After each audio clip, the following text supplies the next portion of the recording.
လောကမှာယဟန်မဖြစ်တာဆိုလို့ပိဿနန္တရိယကံနော်အမေတ္တကံအဖေတ္တကံယဟန်နာကိုတတ္တကံနောက်ဖျားကိုသွေးစိမ့်တီအောင်လုပ်တဲ့ကံနောက်တန်ဃာကိုသင်ခွဲတဲ့ကံအဲ့ဒီကံတွေလွန်ကျူးတဲ့ပုဂ္ဂိုလ်ယဟန်မဖြစ်ဘူးနောက်တစ်ခါပန်တုတ်တို့ဥပဒောပြည်တို့နောက်တရိษံတို့ပေါ့နော်ယဟန်မဖြစ်နိုင်ဘူးပေါ့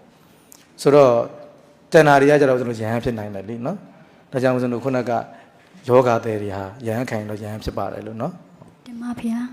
ဆရာတော်ဗျာမေကုံမေးလျှောက်ခွင့်ပြုပါဗျာလိန်စိတ်တိန်ညွ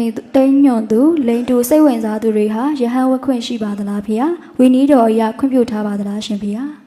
ခုနကယဟန်မခံယဟန်မဖြစ်တဲ့ပုဂ္ဂိုလ်17ယောက်ပေါ့နော်ပန်ထေပတ်စံပင်စာနံဒူတန်ဥဘောပြီဆိုတာရှိတယ်လေအဲ့တော့အဲ့ဒီပုဂ္ဂိုလ်17ယောက်ထဲမှာမပါဘူးဆိုလို့ရှိရင်တော့ဒါယဟန်ဖြစ်တယ်ပဲပြောရမှာပဲလေအဲ့တော့ခုနကလိန်တူရှစ်နေတဲ့ပုဂ္ဂိုလ်တွေဆိုတာကပန်တုတ်ထဲမှာလည်းမပါဘူးလေသူတို့အချောက်လို့ပြောလို့မရဘူးလေအဲ့ဒါကိုဆိုလို့ဒါယဟန်ခံလို့ရတယ်ပဲပြောရမှာပဲနော်